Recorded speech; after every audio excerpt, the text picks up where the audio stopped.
they were saying that even though the sales in China have gone down, they still beat Tesla in total vehicle sales. They've set up this system of exports. They've Mhm. got dedicated roll-on, roll-off ships. I think they built three of them, something Mhm. like that, three or four of them, just specifically to send the cars they produce in China out of the country to Europe and Australia. Um, where else are they going? The Middle East. So yeah, it's I how they're doing it, I don't know, but they're doing it. Man, all the stocks in our ticker, for the most part, have taken a beating today. I don't know what's going on, but Yeah. Well, don't know either. SpaceX down to 152 bucks now.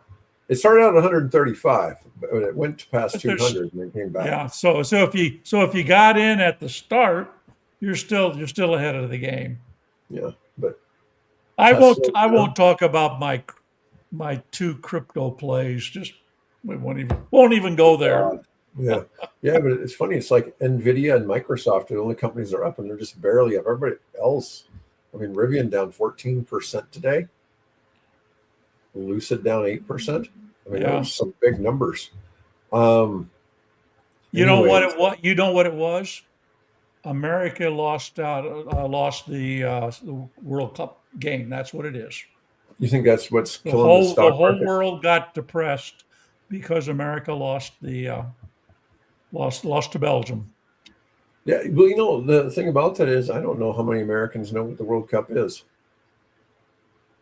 Well, I don't know if that's true. That's quite true anymore because you drive around Soccer's becoming a Omaha, little bit better known in the U.S., but still, you all you see anymore under construction are soccer fields for the kids. yeah, there's a lot of them. There are a lot of soccer fields going in and teams, little kids out there learning. I once attempted when I was in going to school in Britain to play soccer, and the opposing team was my boss, who was the head gardener Mhm. on the thing, and I kicked him once too many times in the shins. Oh, nice. Or he ordered that. I guess that's probably why he then later had me picking up, I'm going to say it, chicken shit out of the Mm, rose bed, picking that's chicken feathers out of the rose bed. I don't know Lord. if that had anything to do with it, but anyway, yeah, I That's wasn't funny. too good at soccer.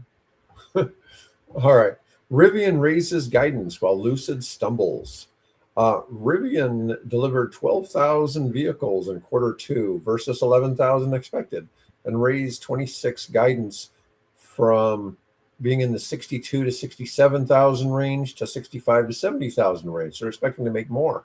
The R2 midsize SUV started deliveries and is ramping up at their Normal, Illinois plant, where they're expecting 160,000 annual capacity. Although Rivian's down on our stock ticker. Yeah, Um, there's something else going on. I don't know what it is, but okay. Thanks, Solar Times. But yeah, yeah, one of the things, Lexus may just have some new models that have been, a little more exciting this year.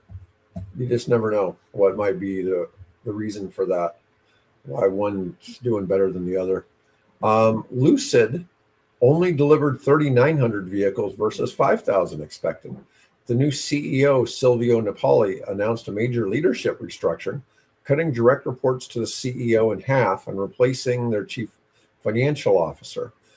Um, Rivian has announced a 75 million share offering, which is going to dilute shares, and it caused the stock to plunge 10% despite strong delivery numbers. yeah, I saw that they were using that. Apparently, they want to raise capital to make more investment. So I guess that's to be expected.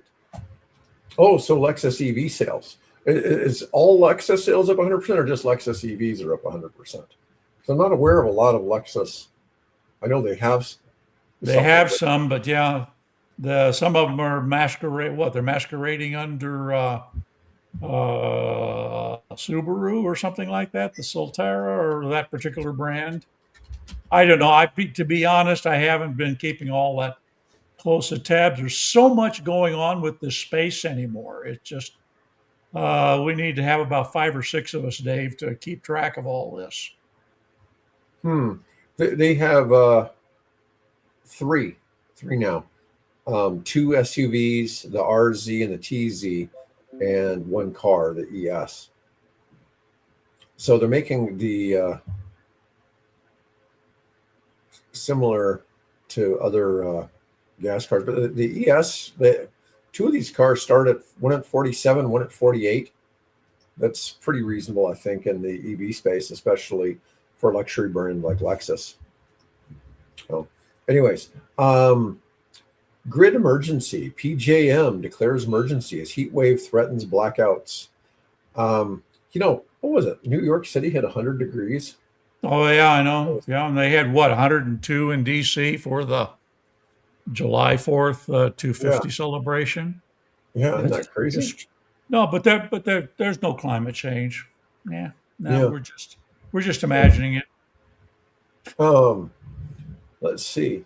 PJM, which serves 65 million people across 13 states, forecast. This is just for people. This is an East Coast utility grid system. So Let's see. On July 2nd, they hit 166,000 megawatts, exceeding the all-time record of 165,000 megawatts. So it's 1,000 megawatts more, set in 2006. The grid operator declared an emergency and ordered curtailments to avoid blackouts. Generator failures and transmission overload. The crisis was caused by multiple generator outages during peak demand combined with overloaded transmission lines.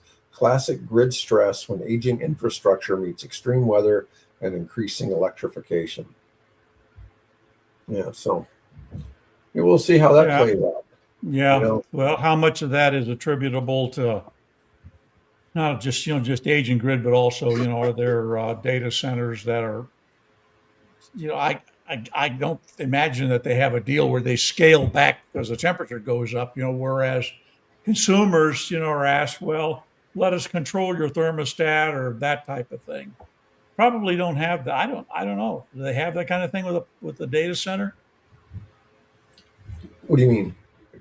Well, if you agree, for example, here to have our local utility replace your current thermostat with their thermostat to control it, if they're starting to get a little dicey on power demand, particularly this time, this time of year in the middle of summer, they can sort of dial back or they can control that thermostat to control when your air conditioner comes on and how much cooling you get. And you agree to do that. Data center. Yeah, they do that for data centers? Yeah, I don't know. You'd think that would be a reasonable thing when they're going to be the largest users of electricity. Yeah. You need that to stabilize things. I think you're really going to see enormous battery storage systems that all the data centers are going to have to really help balance those things. I think that's where a lot of this grid redundancy is going to come from. Yeah, it's going to come from there. Come from the fact that they're storing so much in batteries that they can give back to the grid. I just caught a glimpse. There was a TV ad ran locally about a local electrical company, electrician, right? Company that does electrical work. And they had just a quick snapshot of a Ford, looked like it was a Ford, either it was a Charger or it was a Ford home battery unit, backup unit. Okay. There was just a snapshot. I thought, oh, well, that's interesting. So we know that Ford's starting to get into not only just having chargers, but also having the home battery backup systems. Let's see here. Did we touch on GM sales last week? I can't remember if we did or not. No, I don't think we did. Brutal Q2 numbers. GM EV sales were down 41% year over year. From they sold only 27,400 EVs in Q2, which was a 41% drop. The Equinox, their best seller, fell 62% to 6,660 units. Total H126 vehicle sales were 1.34 million, down 6.8% from 2025's 1.44 million. So they were down in vehicle sales overall, but a lot in their EV side. But hybrid demand is surging across the industry. GM struggles suggest their EV lineup isn't resonating with buyers who increasingly prefer plug-in hybrids as a transition technology. I keep going back. GM led with the EV1. You They had had the EV1. Chevy Volt. Yep. And then you had the Cadillac you were looking at. yeah, That one. well, that was the Chevy Volt still. Yeah, it's a But Chevy Volt in a Cadillac yeah, the Cadillac tuxedo. chassis. Yeah. Yeah, but just saying, it's so funny. GM's been a leader in the EV space, but financially, they've never timed it right. Yeah. It just seems like whenever they get in, it's just too soon. And well, I guess that, but in a way that could be said for all of them, can't it? With the exception of Tesla has just freaking timed it. Has timed it right. Now, I mean, they struggled through the aughts, but wow. I mean, a lot of people attribute a lot of Tesla's success is the fact that when they started bringing the Model S to market, interest rates were really low in 2012. And that they've enjoyed this period of historically low interest rates from 2012 to like 22 or something like that. And it really allowed them to be in a period where car sales were really pretty strong because interest rates were low. Yeah, I'm starting to see reports, where the default rate on a lot of when you think about can you even buy a car now? Occasionally I see ads where you can get a Tesla on lease for under $400. But if you're not looking out to buy a car, you're looking at 7 years and 3 or 4% interest rate and huge down payments and $40,000 to $60,000 for a car. It's just, I keep shaking my head when I see it. I'm glad I don't have to, buy a new car right now because when I bought my own personal first new car, I paid $5,000 for a Mazda 626. $5,000, and of course that seemed like a lot of money back then too. But still, 60,000, 10 times that number. Wow. I know it's hard to fathom. Yeah, it is something. Ford canceling the Lightning just before the oil conflict, but Ford struggled. We talk about this all the time.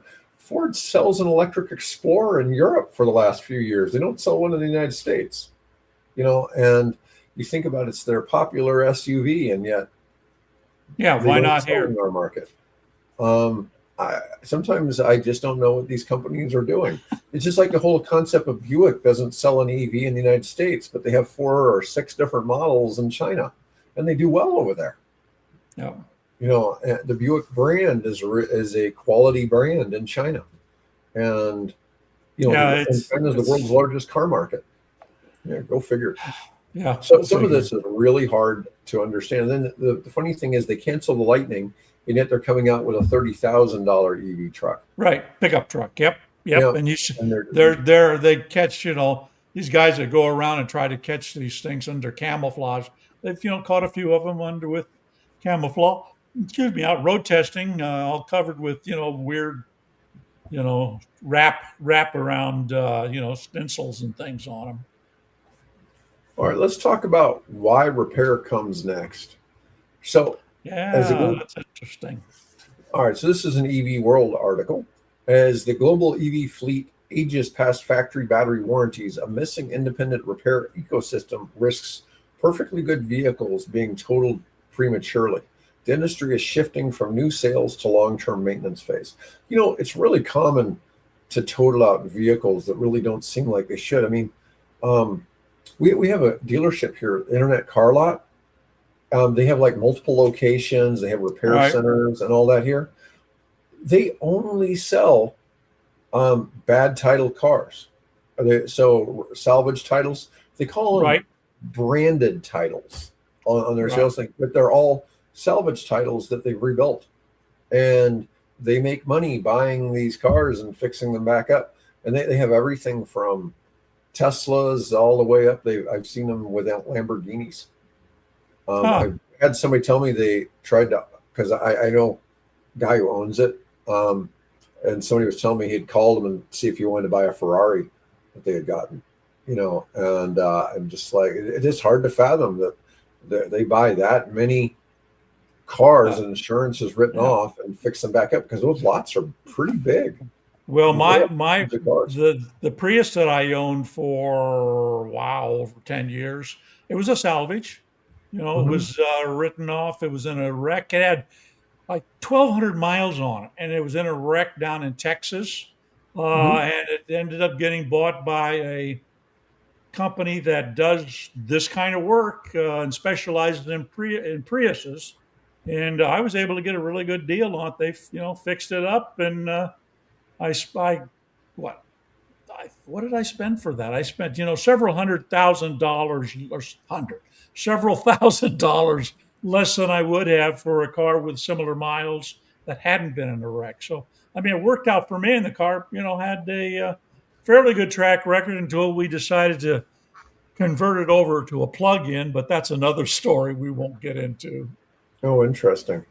All right.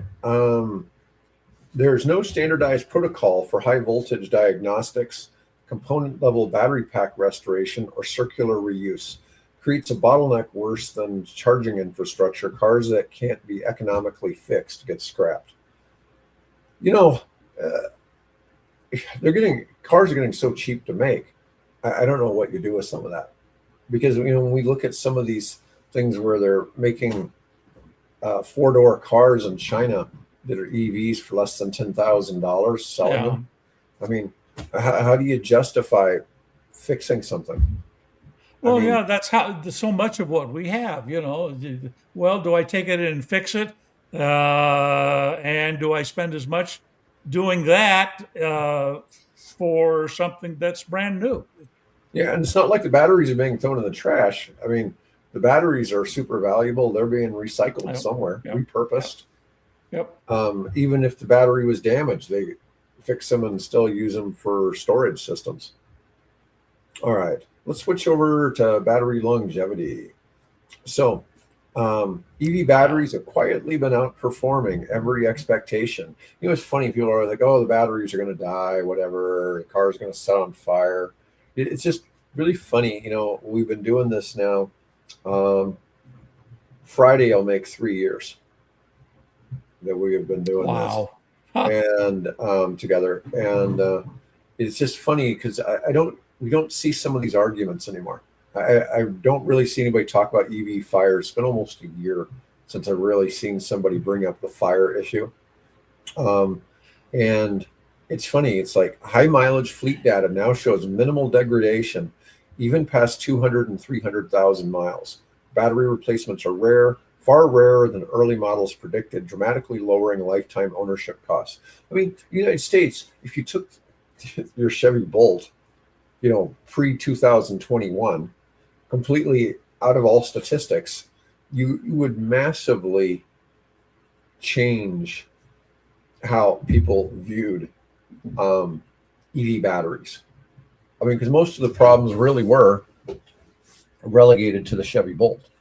And of course, GM did a nice job of replacing all those batteries, Yeah, they but did. you had issues with those early batteries in Yeah. early Chevy Bolts. If you were to find a used one from 2020, it's probably still a pretty damn good car because the battery's probably been replaced. And yeah, and particularly it could be, I mean, you can check that, and they certainly advise you to do that if you're looking, at those earlier models. Make sure that the battery, has been replaced, and you'll get a good vehicle out of it.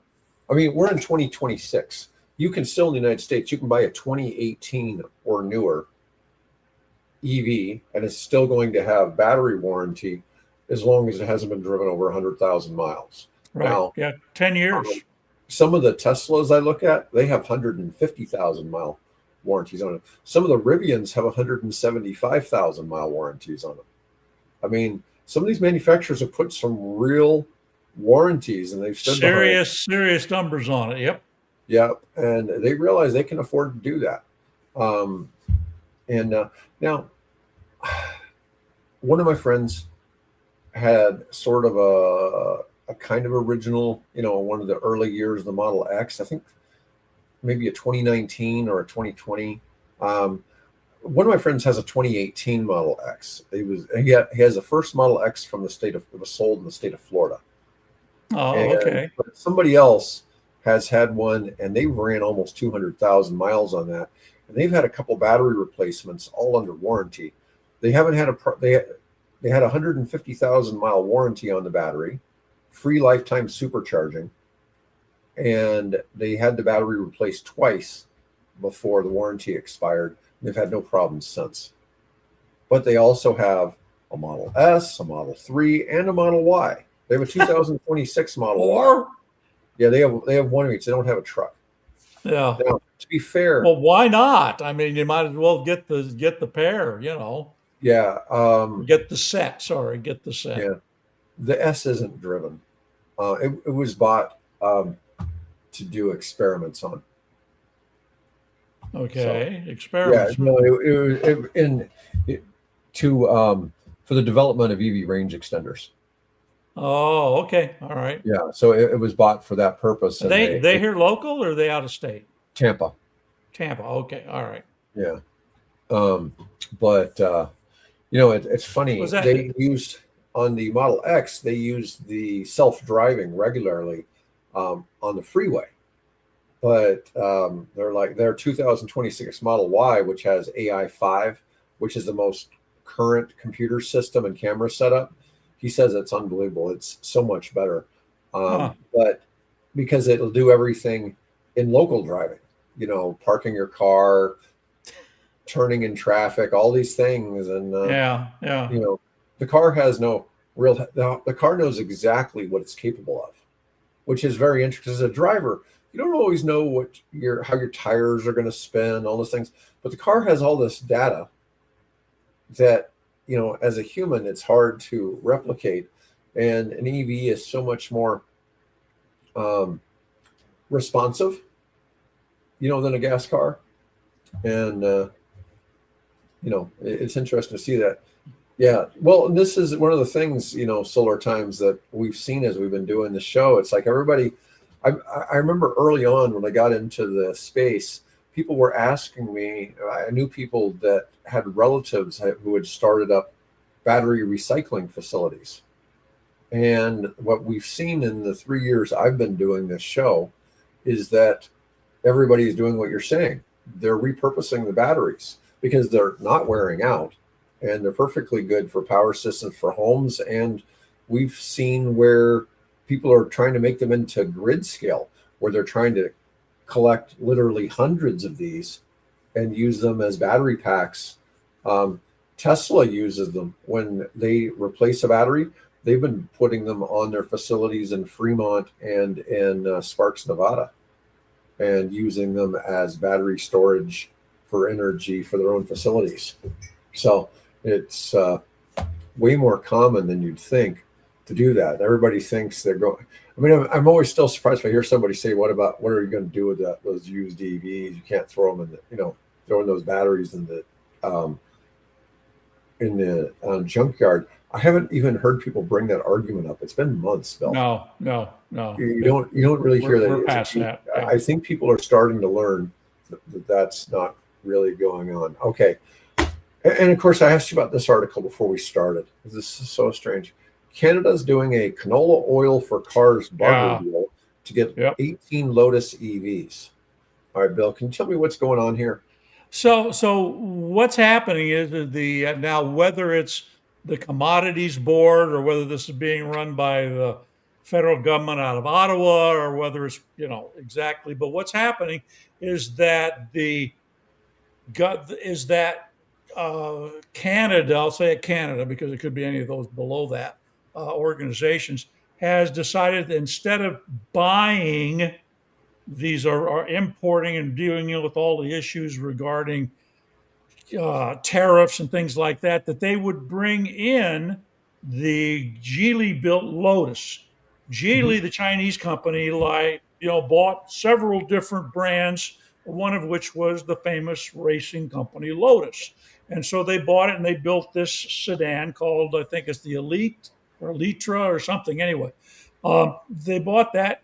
And so they're bringing those and they're importing them into Canada, but they are using a swap.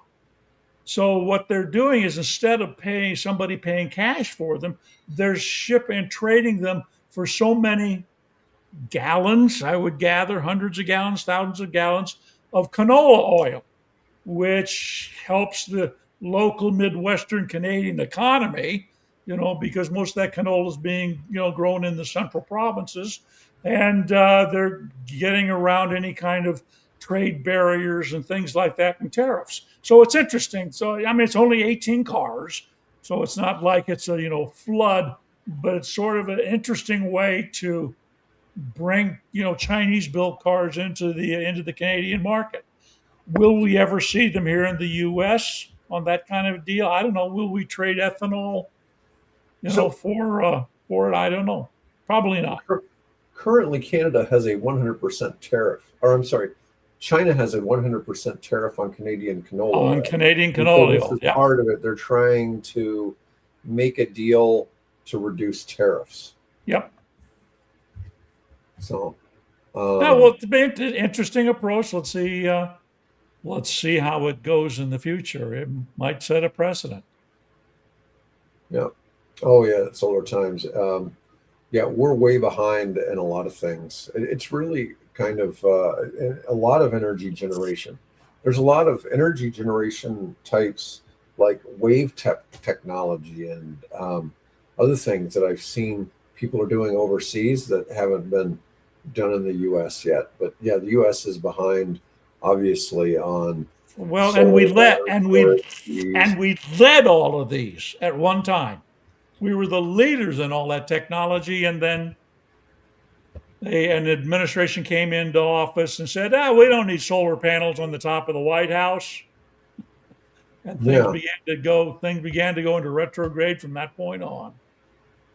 yeah, it's kind of the nature of it gets old now that are you like I said before, there used to be the two political parties debated about who had the better version of each topic. Now they don't even argue the same topics. Yeah, If your party's for it, it's stupid. And that's how the the the political parties seem to treat everything, and they both do it, and it's kind of maddening. It's like, look, everybody needs energy. There's not like a yeah. I was telling somebody, and clean water and clean air and soil that isn't poisoned. Yeah. yeah, I was telling somebody this morning. Somebody stopped me at the gym and wanted to talk about energy, and I was just like, look, I can make a good argument against every kind of energy of why you shouldn't use it. Okay, there's a downside to every single type of energy. Okay, um, doesn't mean that you shouldn't use it. Right now, the only one I have a hard time defending is probably coal. Okay, coal's probably the hardest one to defend. Um, but I'm just saying, I could debate both for and against every type of energy, but every type of energy has a purpose. And um, it's like people who don't Yeah. want to augment with wind and solar. It's kind of silly.